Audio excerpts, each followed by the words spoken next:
Welcome to the GSMC Pets Podcast, the show that caters to pet lovers of all kinds. We'll talk about pets on social media, pets doing amazing things, and how to take care of the pets in your life. Whether your pet is a dog, a cat, a llama, hamster, reptile, or something more exotic, you'll find educational and entertaining information on the GSMC Pets Podcast.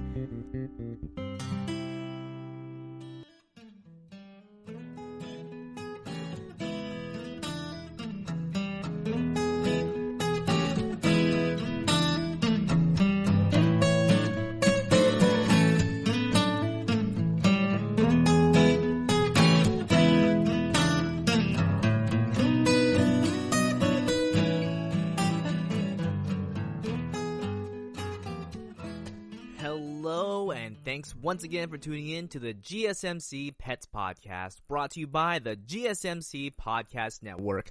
I'm your host, Alex Fletes. Now, this is honestly an episode that I've been ready to do for a long time. I'm super excited for it. It's honestly a really fun topic. So if you know me, there are two things you should know about me. One, it's that I'm a huge nerd, very huge nerd. And two is that I love birds. So I'm a pretty big bird nerd. So when it comes down to it, I love getting to talk about any topics of these two, how fascinating those creatures are and how fun the animal kingdom can be. And I love getting to talk about nerdy things. So I'm kind of going to be combining the two today.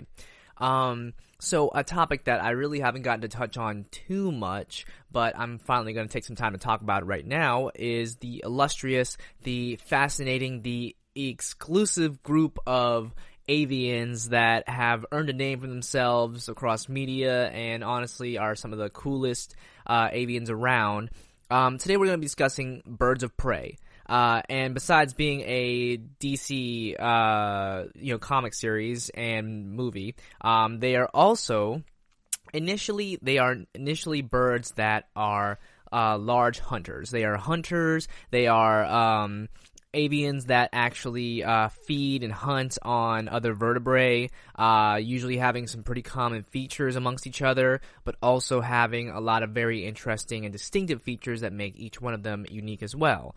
And on top of that, I also really wanted to take some time to talk about some of the fun real-world inspirations for the fictional characters or fictional animals inside of the fantastic, world-renowned video game series Pokemon. Not because it's just an excuse to talk more about Pokemon, but rather because I do really notice a lot of real-world inspirations behind some of these fantastical creatures, and I wanted to share just how big it can be to have creatures that are real transition over into a fictional setting and see how real the inspirations can be and how fascinating it honestly can be if you take the time to look and learn. And that's ultimately my goal. So I'm going to start off pretty simple today, and let's start us off with one of the smaller of the groups, but one of the more fascinating ones myself. So of the birds of prey variety, one of the, I guess, more common but still fairly powerful for its size bird would be a falcon. And I myself actually have a little bit of history with falcons. Where I live right now, there are falcons, flying around my house constantly. And keep in mind, because they are birds of prey, they do feed on smaller animals, mice, and sometimes some small animals, maybe squirrels, but also they do fight off and sometimes eat smaller birds as well. But because they are actually smaller in size than other birds of prey, they don't actually do that as often. Now, what's fascinating about falcons is that they have some pretty interesting structures about their wing size and shape. So what's interesting is that they are incredibly agile, able to fly at high speeds, very, very useful for a bird of prey. But what is interesting is that certain falcons actually have longer flight feathers, which actually make it more for general purpose flight. So there are sort of more broad-winged and there are longer feathered falcons. So what's interesting about this is that some falcons have more broad wings, are actually able to fly in place as opposed to just have to continuously moving and perching. That's very fascinating for a bird, since not many of them actually have that ability to. It's mainly because of the way that their wings are structured. Very, very useful ability too. Now, what is also useful to note is that falcons, along with most birds of prey and most animals, have sexual dimorphism, which means that between the two genders of birds, the female typically is the bigger of the two. So if you ever take a look and see two falcons perched next to each other, the bigger one will usually be the female. Very useful to know. Very, very useful information. On top of that, a certain breed of falcon, the peregrine falcons, have actually been recorded as one of the fastest moving creatures on Earth at nearly 200 miles an hour. And that's actually very important to what I'm going to talk about relating to a fictional creature in just a little bit. Now, on top of that, there are some other interesting facts about falcons as well. But what is important to note about falcons, and specifically birds of prey, is some of the physical characteristics about them. Now, birds of prey will typically have at least these few characteristics. Usually they're going to have a sharp beak because they have to be able to rip into their prey. Now, their beaks are sharp but usually curved and pretty short. They don't usually have a need for a long or really anything else for their beak. They just need to be able to rip. Falcons, though, have a small sort of curvature near the tip of the beak that works sort of like a second tooth because they have to be able to grip tightly and get to their prey faster. This is actually pretty exclusive mainly to falcons. Now, on top of that, what also is interesting about falcons is that, of course, most birds of prey will have powerful talons, usually sharp and powerful to be able to grip prey. Definitely useful.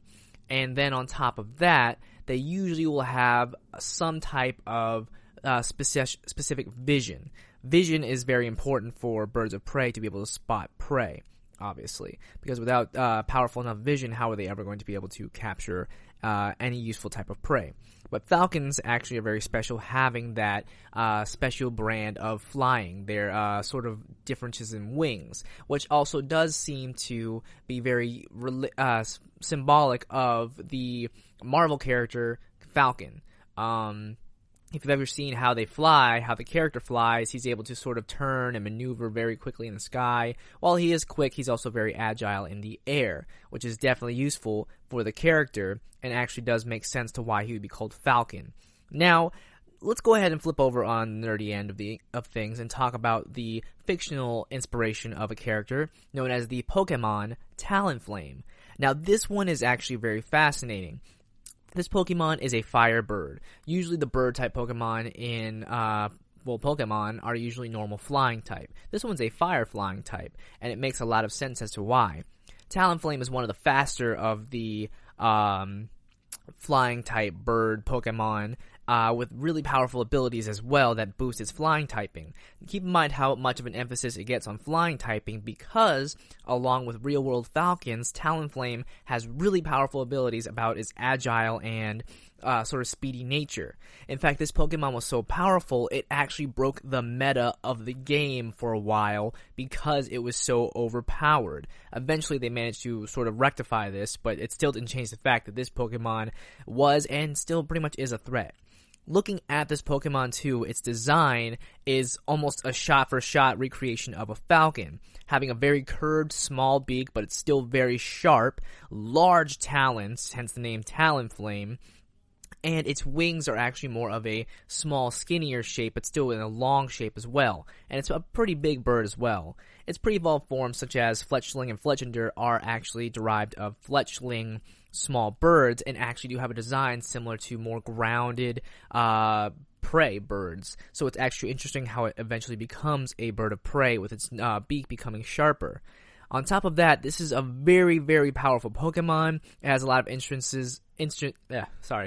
has a lot of references to the peregrine falcon. As I said already, one of the fastest falcons out there. So this is actually really, really good inspiration for a Pokemon, seeing as looking at its design, its body shape, its wingspan, this is absolutely a dead ringer for a real-world falcon. except that it has fire powers. But other than that, I mean, its speed, its power, it definitely is a really good recreation, and really fascinates me how developers can create such a amazing and creative interpretation of a real world creature into a fantasy world, and both be faithful but also be incredibly creative with its design as well, taking inspiration from the real world. But with that being said, I'm going to go on a quick break, and when we come back, we're going to talk about more amazing birds of prey and their really amazing abilities, the real-world relations they have, and how cool these creatures really are. Stay tuned. We'll be right back. Are you tired of the same old news? Are you sick of the seemingly endless political spin and negativity? The GSMC America's Still Beautiful podcast is a weekly news podcast covering all the top positive and uplifting news stories. We cover stories that will inspire, uplift, and remind you of the good in the world. Tune into the Golden State Media Concepts America's Still Beautiful podcast to get all the great and positive news stories of today. Download the GSMC America's Still Beautiful podcast on iTunes, Stitcher, SoundCloud, Google Play, or anywhere you find podcasts. Just type GSMC in the search bar.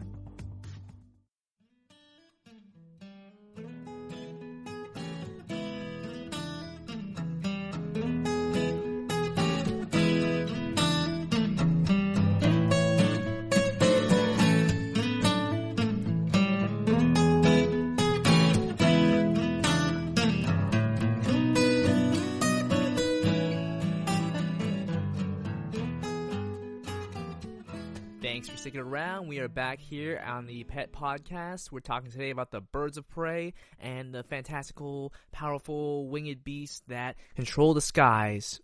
Now, we just spent a little while talking about falcons and how amazing and surprisingly powerful they are for such little creatures. But now we're going to talk about another well-known avian, another bird of prey that some people tend to forget is a bird of prey because it doesn't want anyone to know it's even there. So this is the bird of rotating head, the barnyard avian, the know-it-all bird itself, the owl. The owl is an interesting case because even myself, I forgot it was a bird of prey until I did some more research on it. And what's fascinating is that it has all of the aspects of a bird of prey that I already mentioned previously, the talons, the beak, etc. But what's fascinating about it is that it has so many things that most birds of prey won't have that make it stand out that much more and also make it that much more of a threat. So let me go over some of that with you. So, an owl, which is very fascinating in itself, is different because of its first off, different places that you may find it. You may find a regular barnyard owl in places like, say, a barn, or maybe in a, small rural area. But then you might also have other owls, like a horned owl, that you might find in more places like, out in the great outdoors, or you might find it in more, actual, forested areas rather than just simple near people, which is already fascinating in itself. Now, what's fascinating about owls is that they have a few other, shall we say, abilities and skills that other creatures don't have. First off is one of the obvious things about an owl is that they have a very, very strange ability to move their head. Their head moves in nearly a 360-degree manner. Now, I'll explain as to why in just a minute. But what is also interesting is all of the other things they do have that make them birds of prey. So the first major thing that makes them a bird of prey is, of course, the beak. The beak is sharp and it's curved. It's not a large beak, unlike other birds. So with large beaks, typically usually means they're more of a scavenger, or that they may scoop up bigger prey, but they might scoop them up in a one motion like a pelican.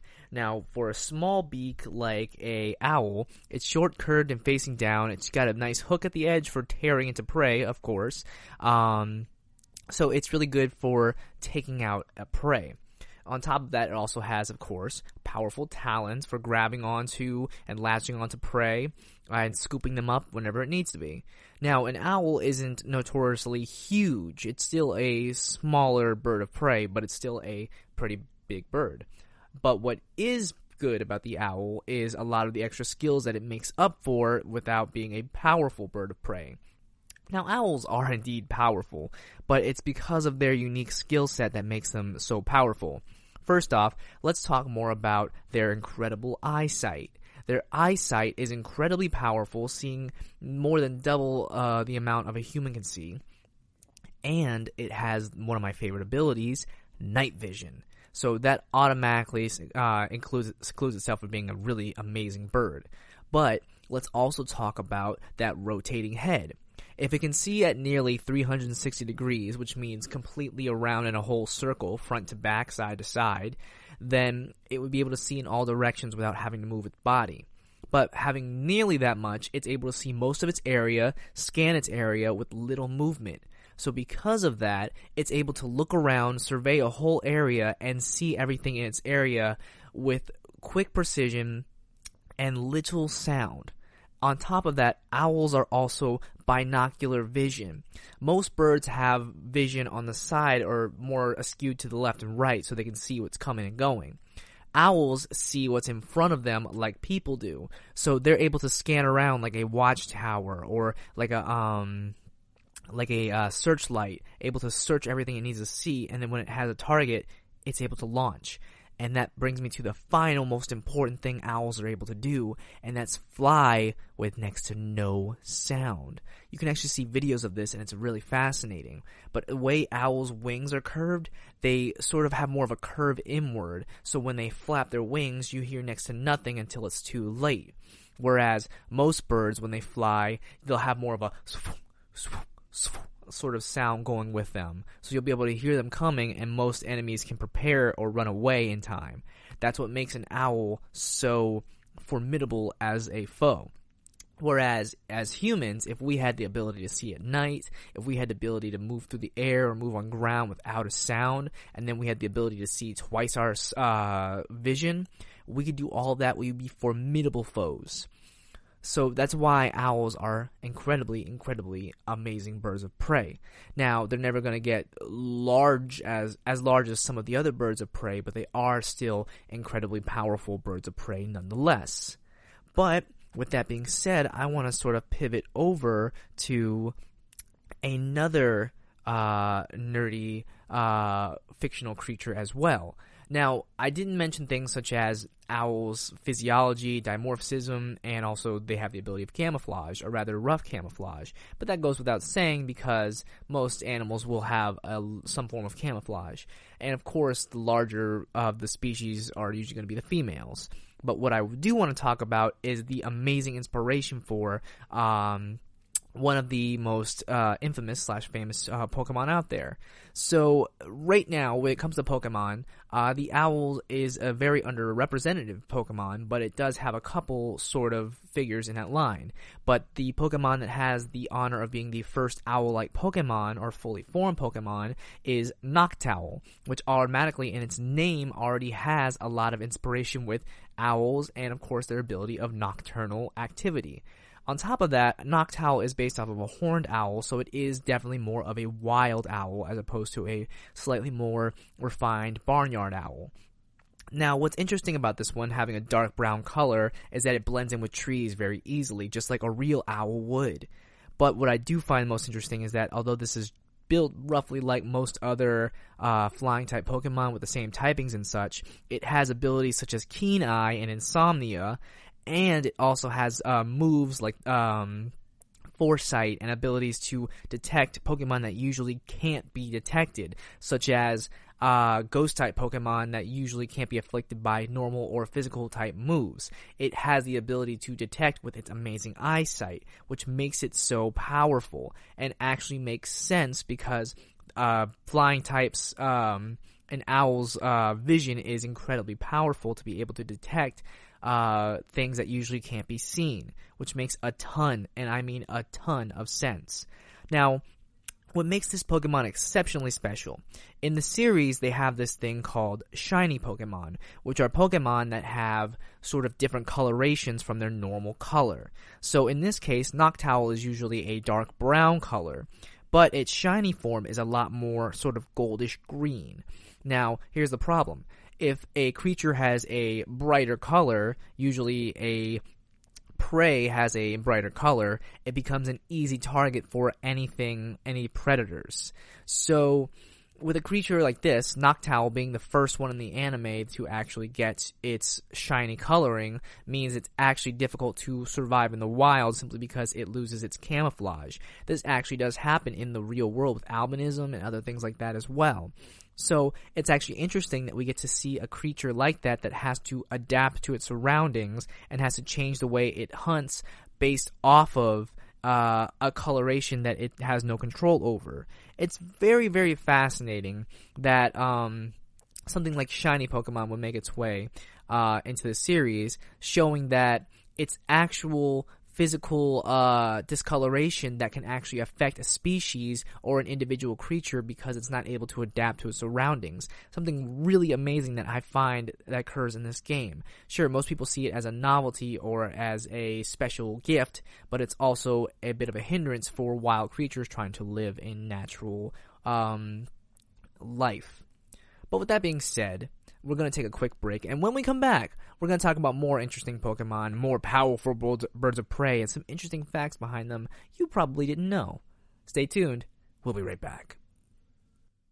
Tired of searching the vast jungle of podcasts? Now listen close and hear this out. There's a podcast network that covers just about everything that you've been searching. Hey! The Golden State Media Concepts Podcast Network is here. Nothing less than a podcast bliss with endless hours of podcast coverage. From news, sports, music, fashion, cooking, entertainment, fantasy, football, and so much more. So stop lurking around and go straight out to the Golden State Media Concepts Podcast Network. Guaranteed to fill that podcast itch. Whatever it may be. Visit us at www.gsmcpodcast.com. Follow us on Facebook and Twitter and download us on iTunes, SoundCloud, and Google Play.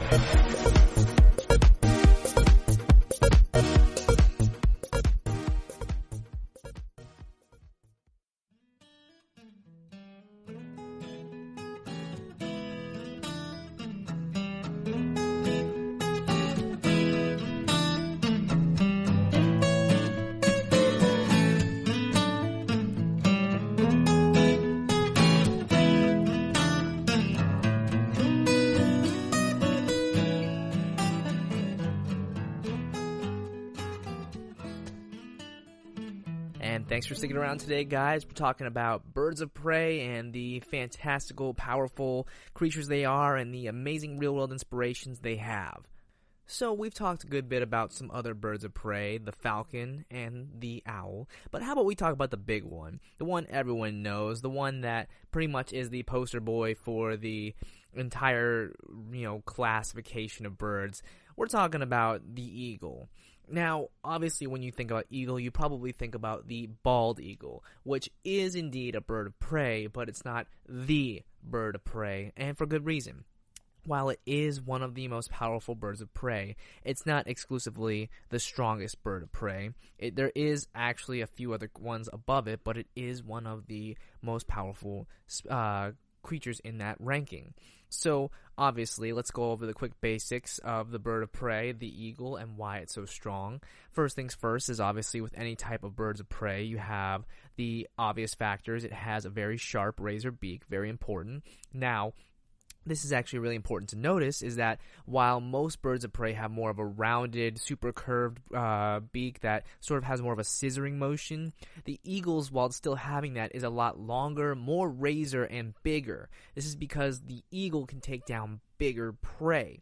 So, because it takes down bigger prey, it's able to actually sort of hunt down and it's able to sort of take on things that might be bigger than its size, and it needs to be able to sort of rip and tear into bigger objects. Usually having a bigger beak is a bit of a faux pas for a bird of prey, but the eagle is, of course, an exception.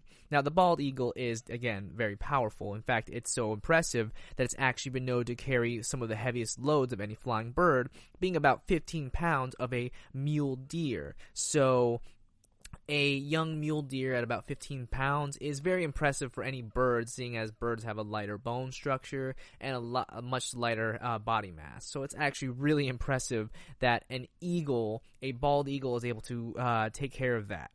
Now, on top of that, one thing that the bald eagle and the eagles in general have is also a very impressive talon strength. So, like I said, they're able to lift up to 15 pounds, possibly even more, but their talons are usually where a lot of that goes. On top of that, though, there are a couple other that are listed as potentially stronger, with a lot of them being such as the Stellar Sea Eagle, the Philippine Eagle, the Harpy Eagle, the White-tailed Eagle, and the Martial Eagle. But the Bald Eagle is still, again, one of the most powerful and definitely most well known. Now, on top of that, they also have incredible sights, as most birds of prey will have. But what's interesting about the eagle is their variety and able to sort of hunt in multiple areas, and the sort of airtime they get in their flight. Now, bald eagles typically like to sort of perch themselves onto like cliff sides, and they usually just let momentum sort of take care of them rather than sort of working for it. So usually it might be, a bald eagle builds a nest right on the edge of a cliff, or on a cliffside, and then if they're lucky and they pick a nest right on the cliffside by the water, then they are pretty much set for life. One of the best things you could actually go see, and I highly recommend, is going to take a look at a video of a bald eagle scooping a fish off the water. This is one of the coolest things. What they'll do is they'll just kind of sit and wait, and the second they see a fish close enough to the top of the water, they'll just sort of just fall off of the cliffside and just glide down towards the fish they see that they want, and then with talons out and extended, they just scoop it right out of the water and just go. It's really amazing. And believe it or not, bald eagles and eagles can actually fly. Can swim. Of course they can fly. They're not really made for swimming, but it is possible. What they'll actually do is if they get pulled into the water and they can make it back to the surface, they'll sort of like fly in a flapping motion, and they'll sort of like very slowly fly on the water, I think it's like a breaststroke, where it's just like kind of flap until they get to dry land. It can dry off. It's interesting. I've never seen that sort of thing actually happen until recently. There's a lot of really fascinating videos out there that I highly recommend going to check out. Now, of course, there are also multiple varieties of eagles. They're definitely some of the most powerful, and the bald eagle definitely does earn its place as one of the most well-known eagles. And eagles are also fascinating too. Things like their name and descriptions, that the name Aquila, which is actually sort of their modern root name, Aquila, which kind of comes from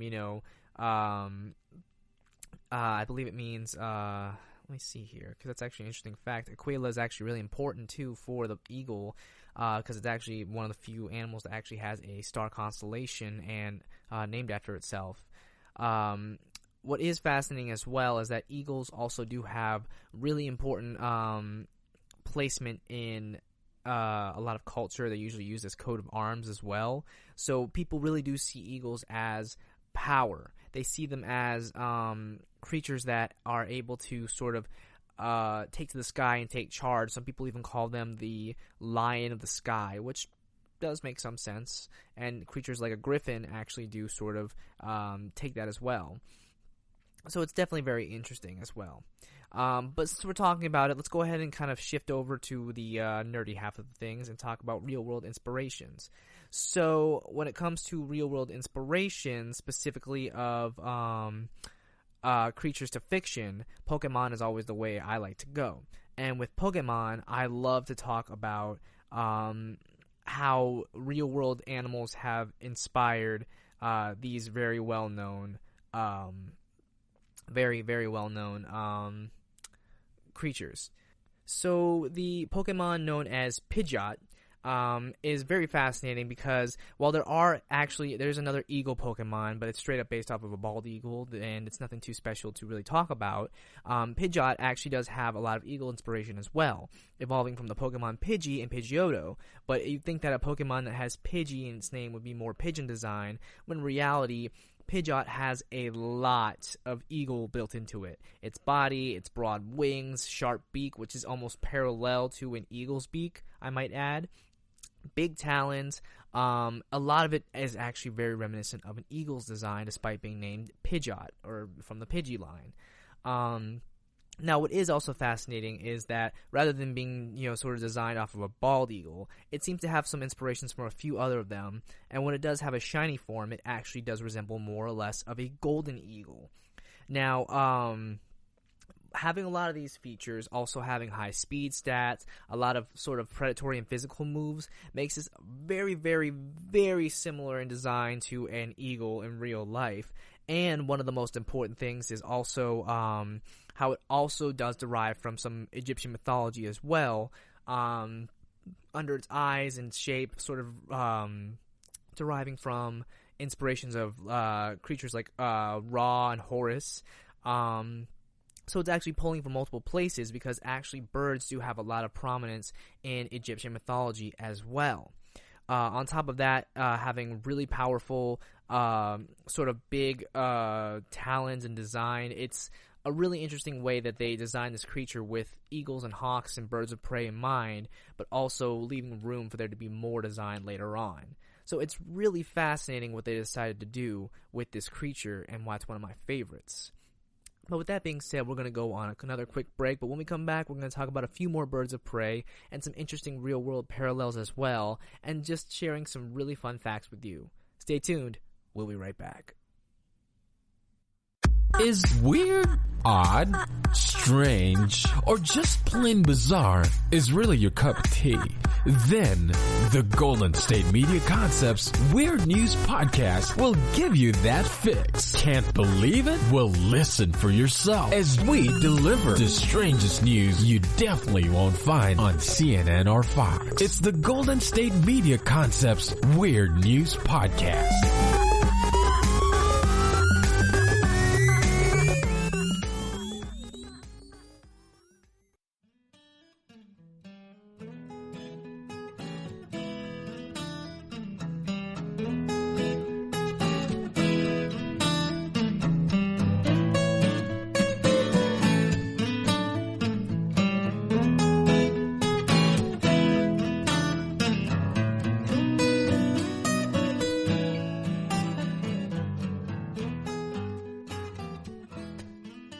And thanks for sticking around today.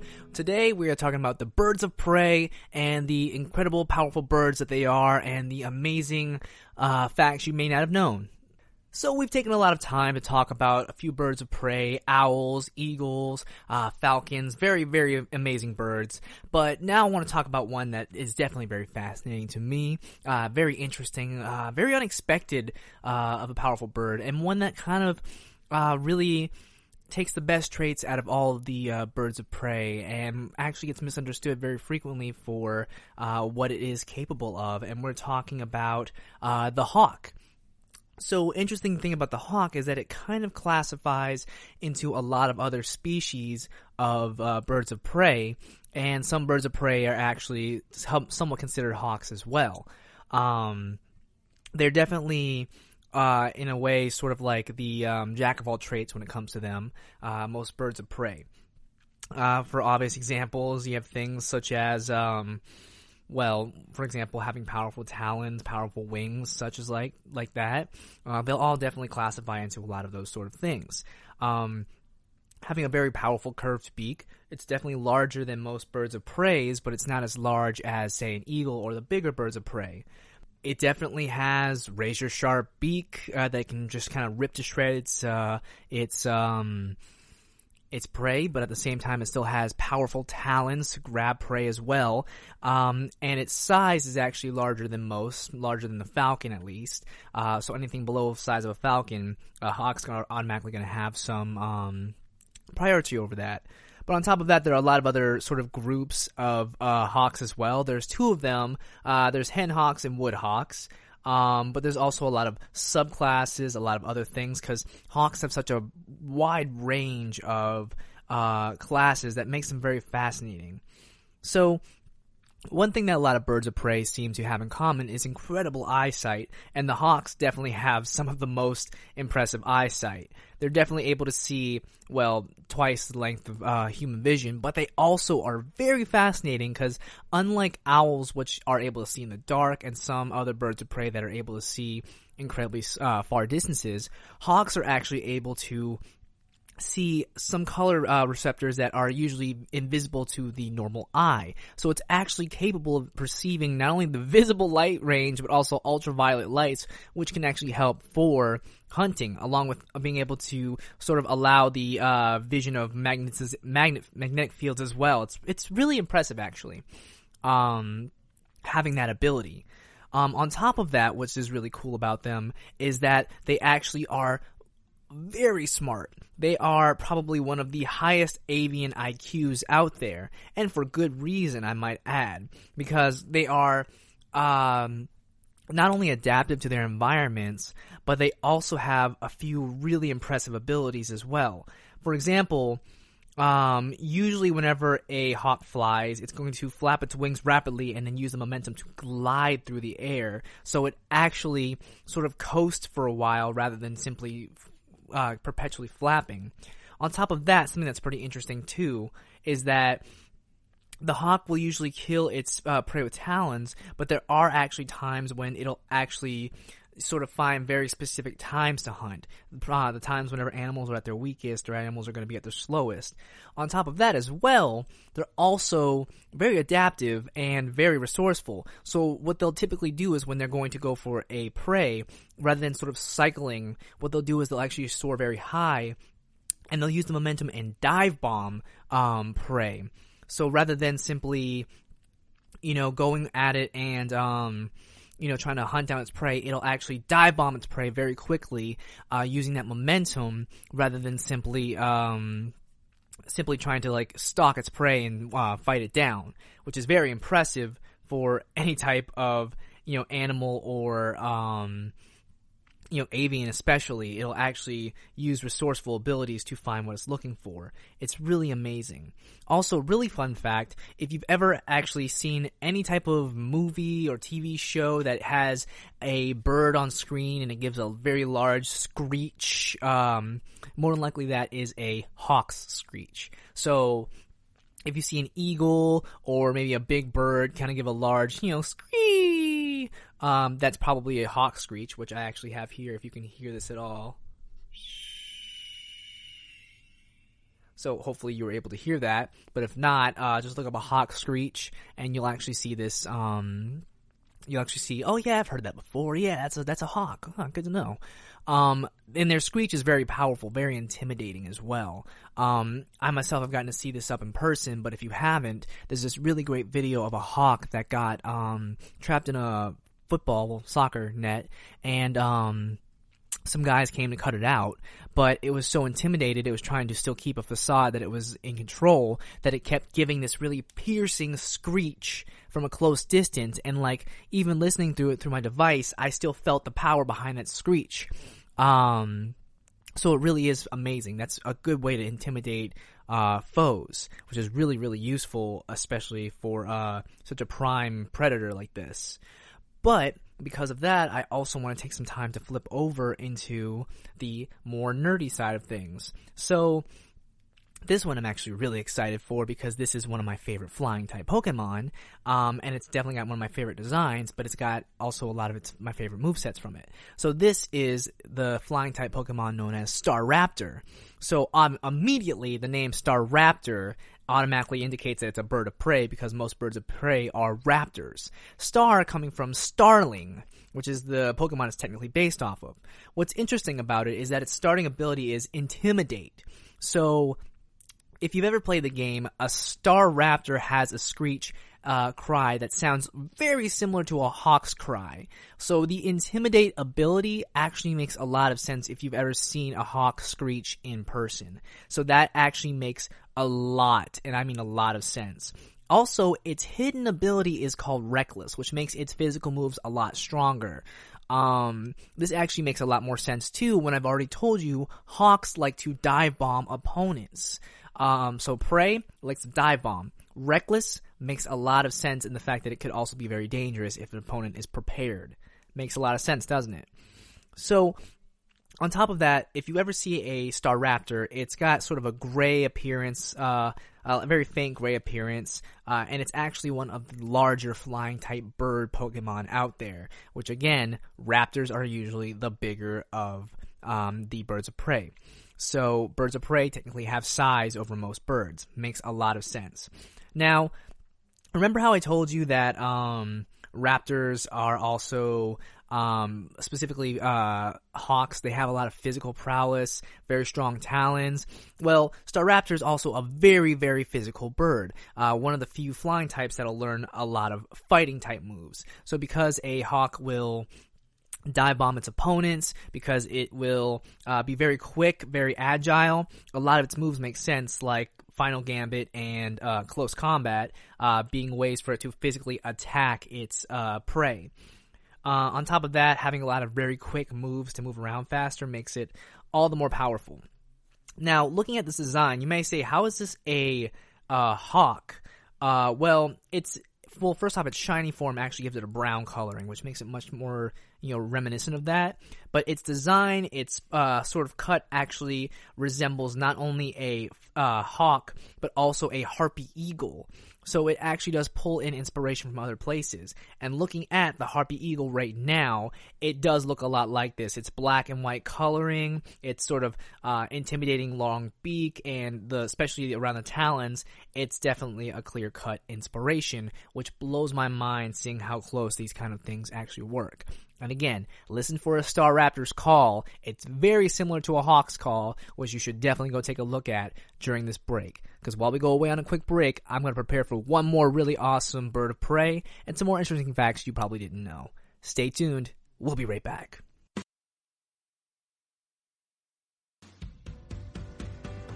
The Golden State Media Concepts Travel Podcast, the show that gives you advice on everything travel. We explore places you've always wanted to go, as well as giving tips for traveling in those places. We'll give you advice on the best sites for travel tips, information, and discounts. Join us as we travel the world, explore cultures, and meet new people. The Golden State Media Concepts Travel Podcast has got you covered. Download the GSMC Travel Podcast on iTunes, Stitcher, SoundCloud, Google Play, or anywhere you find podcasts. Just type GSMC in the search bar.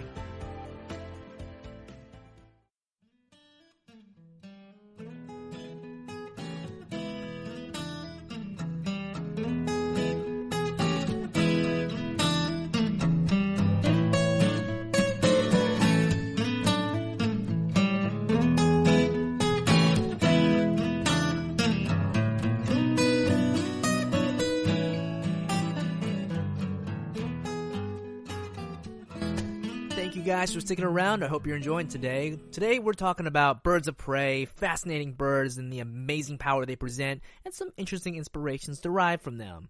So we've talked about a lot of birds of prey already. Eagles, falcons, hawks, owls. But one that we haven't talked about is definitely one that gets a pretty bad rep. Known for being nasty, known for being pretty much the worst kind of bird, and probably known mostly for being the evil, villainous bird character in any animated, children's movie ever made. We're talking about vultures. Now, vultures are actually pretty cool if you take the time to get to know more about them. Now, it doesn't mean that they are nice birds, but it does mean that they are interesting birds. I myself have had an experience with vultures in the past. Working at an animal institute, I got to work with some vultures that were just released back into their habitat, and 3 of them were absolutely fine with me, but one of them seemed to have a specific problem and decided to charge at me. I, of course, just decided to run, and I cleared a fence in one jump, something I'm still pretty impressed about to this day. But that still doesn't mean the fact that I don't appreciate vultures nonetheless. Vultures are interesting simply in the fact that they have multiple classifications of them. And unlike most animals specifically most birds of prey that actually hunt their food, vultures are scavengers, and they're probably one of the only birds of prey that are heavily rely on scavenging. Scavenging means that rather than hunting down for food, they usually pick up the remains of other foods, such as dead animals or leftover stuff laying around. But it still seems to do very well for them as well. Now, what is interesting about them, and this is definitely something I find interesting, is that there are two categories of vultures, Old World and New World vultures. Now, there is a bit of a difference between them, but a lot of times you'll see a lot of buzzards and hawk vultures around in the area, whereas New World vultures tend to be a lot more of the longer, more unusual raptor types. They'll usually have good sense of smell. Black vultures, turkey vultures, California condor. You'll see a lot more like those, a lot more bigger birds. So what's fascinating, again, is that they are scavengers, meaning that they rarely ever will, attack healthy animals, but they'll usually go for wounded or sick animals, or just whatever animal has recently passed away. So fun fact, if you ever just are lost in the wild and you're trying to find your way back home, it might be a good idea to follow the vultures if they're circling in the air, because they might have found an animal pretty recently, especially if you're more of a rural area, because typically animals tend to die near roads. So that's actually a pretty good fact. It's not a perfect fact, but it definitely is a useful thing to keep in mind if you're trying to find your way around. Now, here's something that's pretty fascinating, though, is that a lot of vultures, typically in hot areas, mainly a lot of Old World vultures, actually have very powerful corrosive stomach acid, which can help them burn and digest their food faster, but also help them to fight against toxins, bacteria, and a lot of things that would be lethal to most scavengers. So that's mainly in Old World vultures, whereas New World vultures actually have the ability to vomit. Now, this may sound really gross, but believe it or not, birds don't have that ability. Most birds can't vomit. So if they get sick or they eat something that would make them sick, they really wouldn't have a way to fight against it. But vultures, specifically New World vultures found here in the Americas, would have the ability to vomit. Old World vultures instead have more dangerous and I guess the word is corrosive stomach acids that would help them fight against bacteria. It's very amazing, honestly. Now, on top of that, there are a lot of other interesting things about vultures, a lot of other fascinating facts. But vultures are typically going to be people might see them as pests, but I find them as very fascinating creatures that are usually going to be very, intrusive, but in fact they're not. They just sort of they're nature's cleaning men. They clean up all the dead animals, and it sort of helps them pass around. But they're definitely very important creatures to the environment regardless. And they get around just the way they need to. Now, they're not like normal birds of prey, because we've already talked about birds of prey, how usually they'll have really small, sharp beaks. Vultures do indeed have sharp beaks, but they're a lot larger. Of course they are, because they need to be able to rip into their prey. Their talons are still big, but they aren't their main factor. And they don't have a lot of very special flying capabilities or anything like that. Rather, they have internal abilities that keep them alive and protected against disease, which is very different for vultures. Also, a fun fact, there is actually a breed of vulture that actually will eat bones along with food to actually help things sort of digest better as well. And there's one vulture that actually is like all black and might have like red in its mane as well, and it's like the death metal vulture, and it looks really awesome. But there's an interesting reason why I decided to talk about the bones, as we parry back over into the fantasy and fiction side of things and to get a little nerdy. So, one thing I thought was kind of interesting is when you look at Old World and New World vultures, typically the Old World vultures are more like buzzards. They're the ones that have like the bald heads and have big tufts on them, whereas New World vultures kind of look more like hawks. It's interesting. And there's really only one Pokemon that has vulture status, and that's a Pokemon by the name of Mandibuzz. And that's actually really important. I'm going to get to that name in a little while. But this Pokemon's very interesting, and its pre-form have like sort of skulls decored around it, big tufts, has the, buzzard-like head, big curved beak, which again definitely plays into the fact of it's a raptor. However, it does have sharp talons, but it's not as sharp as others. Now, it is a flying type, but it's also a dark type, because people usually assume it's a dark, evil creature, vultures, when in reality they're scavengers. They don't take down prey, they usually just take whatever's left over. Now, it's very fascinating as well. Hence the sort of skull motif it might have around it, or like the bones on it as well.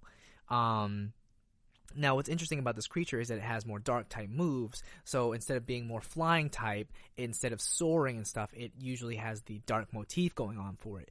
Fascinating enough because, again, people see vultures as dark or, morbid, which in some cases it may be true, but in reality, it's just its natural living. Now, on top of all of that, something is interesting about this creature is that this design is actually heavily based off the Old World vulture known as the white-rumped vulture.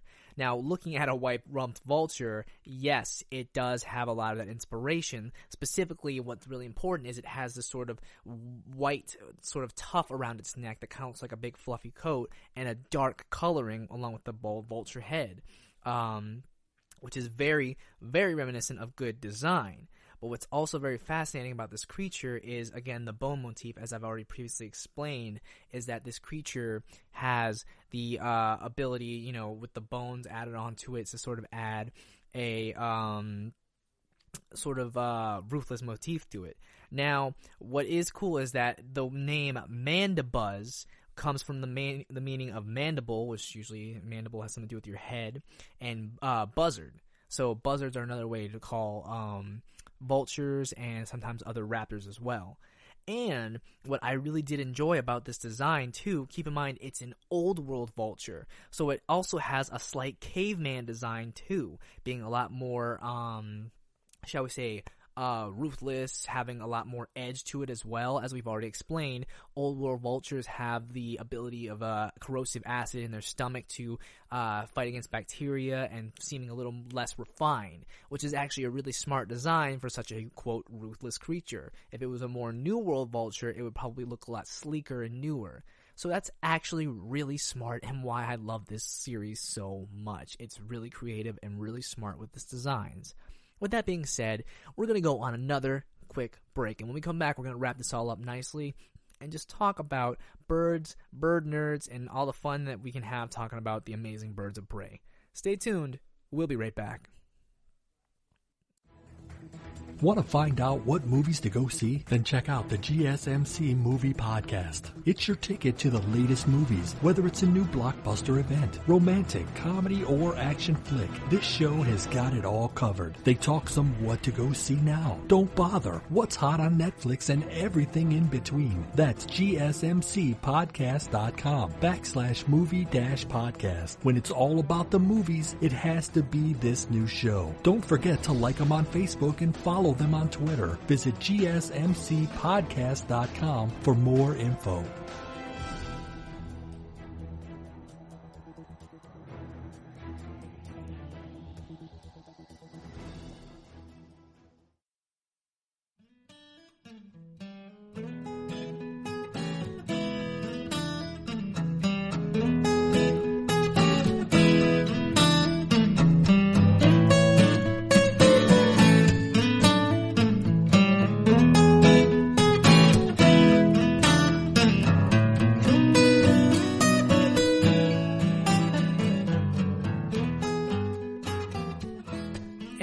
Thank you guys for sticking around today. I hope you're enjoying today. We're talking about birds of prey, the amazing abilities they have, and how cool flying type Pokemon are as well. That's right, we're getting nerdy today. So we've been talking about birds of prey. Birds of prey being larger birds that typically feed on smaller animals, vertebrae typically. And they all have some pretty common commonalities, being sharp talons, sharp beaks, incredible strength. And this is what is fascinating about these creatures, is that they're just simply a lot larger, that they have very unique abilities as opposed to some other type of animals. Smaller animals such as simple robins, blue jays, and such, typically will have longer beaks, will typically have incredibly unintimidating whatsoever, but they all have something, usually in regards for their sound or their colors, that make them stand out, but don't typically make them any type of a threat. In fact, it's very fascinating to me to get to watch smaller birds attack birds of prey. Typically, birds of prey don't attack other birds. They usually go for land-based animals or sea-based animals. On occasion, they'll go for other birds, but not as often as they will for some of these other creatures. What makes it fascinating, though, is that a lot of times, you'll actually see smaller birds actually take the initiative and fight back against them, usually about 2 or 3 against 1. Very frequently, I see falcons getting bombarded by small mockingjays because the reason why is simply because these smaller birds feel incredibly intimidated by such a larger bird, and rightly so. Perhaps that bird might want to take their roosting spot. Perhaps that bird might be attacking one of their young or anything. And it's always curious to know why. But it really does fascinate me how often these little birds will try to take a stand against such bigger, formidable foes, ones that can probably knock them out of the sky, incredibly powerful. And one thing I've also noticed is that although one of my favorite species of birds are corvids, aka crows, one thing I've noticed is that sometimes even crows will attack against these larger birds of prey, and while crows are impressive flyers, they aren't powerful flyers. So while it may take a crow a good 10, 20 flaps to get up to a certain altitude, that's about as high as it's going to get, that same bird of prey, like a falcon or a hawk, only takes about 2 or 3 flaps, and then it can still keep going higher. It does show that there's a huge difference in power between both of these species, although they're very similar in design. Some of them are made for soaring, some of them are made for power, whereas other ones are only made for small communication, local areas, and they have to adapt to survive. One adapts through power and cunning, and the other adapts through skill, knowledge, and wit. It's very interesting when you take the time to look at it. And that's why I find birds just so fascinating, is that they vary in size, but they have amazing abilities to sort of, they all have different abilities and strengths that make them so fascinating. Right now, we have a great opportunity to get to really take the time to study them. So, if at this time right now, while we're all kind of stuck, as of this recording, if you're all kind of stuck inside, or even if you're not stuck inside, maybe you just have the day off or you want a new hobby, maybe go start yourself up a little bird watching expedition. All you need to do is go outside and just sit and watch. You'll probably hear a falcon or a hawk flying over your house any day now. And if you decide maybe you want to throw some seeds out in the back or maybe some fruit, a good idea is to get some shelled peanuts or some unshelled peanuts as well. Throw them in your backyard and just watch. Maybe get yourself a bird feeder as well. You probably won't be getting yourself a lot of birds of prey with the bird feeder, but you might get some interesting birds around, and you might start seeing some more smaller animals, and after a while you might see some birds of prey popping around. Definitely consider, if you can, go near the trees, go into a forested or a well-treed area. You might start seeing some interesting birds flying around, especially right now while there's less commotion outside. I find a lot of birds seem to be hanging around more often. And they are so fascinating as creatures. They always have something unique that just kind of surprises me every single time. There's so many other varieties of birds of prey that I couldn't even get into in this whole hour I have to talk to you all, but they are, regardless, fascinating creatures who just go such far distances and have a range of abilities. Their eyesight, their power, their talents, and it's just that time to get to learn and study them is what makes them fascinating. Now, I mean, I guess something that's also important to mention is that most of these birds aren't going to make the best pets. You usually need to be a licensed trainer to even be able to handle one of these or consider even having one. There are falconeers and hawk trainers who do train these birds to help them hunt or do specific tricks. I don't always think this is bad, but this isn't always a well-received practice in some cases as well. One thing definitely to consider is if you plan to do much with this, make sure the bird is always treated with as much care as you can. And always, of course, remember that it still is an animal if you ever decide to go into this field. But there aren't a lot of places that will really have that ability open for you as well. But getting the ability to study them, I'm sure you have a local institute somewhere around you you can always go and check out. And if not, if you don't have one nearby you or it's not open because of obvious reasons, then just sit in your backyard. You'll probably see some flying around. I've seen at least 3 today, and it's been fascinating just to get to watch them fly around. I got to see some birds mad at other birds. I got to see one just sitting there watching. They are really amazing creatures. And, of course, I always have to go back to media and entertainment. Keep in mind, if you ever hear a large bird screeching on TV, it's probably going to be a hawk because a lot of other birds don't have that much of a power behind their call. And, of course, I always say if you can find an interesting video game that has inspiration or maybe has some longevity, you might find some really interesting inspiration for it. Birds have some of the best, just range of information, have some of the best range of inspiration that I just love to get to see and learn a little bit more about. I mean, there are some birds I haven't talked about, ostriches and emus, peacocks. There's so many fascinating aviary creatures out there. And that's just some of the fun. I get to sit here and talk about it, and if you guys enjoy what I'm saying, please leave some comments behind and tell me what kind of birds you like. What's your favorite type of bird of prey? What kind of ability would you want to have if you were a bird? I'm kind of feeling the stealth flight of owls, but I also really like the range that falcons have, the ability to fly in one place and sort of the range and mobility in their flight. But also, falcons being really smart, especially that fearlessness and the dive bombing sounds really cool. They're all just pretty cool to me. But I might go for stealth flight just because it's more fun. But that's just me. That's how I like to think about things. I think they're cool. And there's so many interesting things about the animals out there. And if you just take a moment, you can take some time to learn about them too. But with that being said, thank you guys for listening to the GSMC Pets Podcast, brought to you by the GSMC Podcast Network.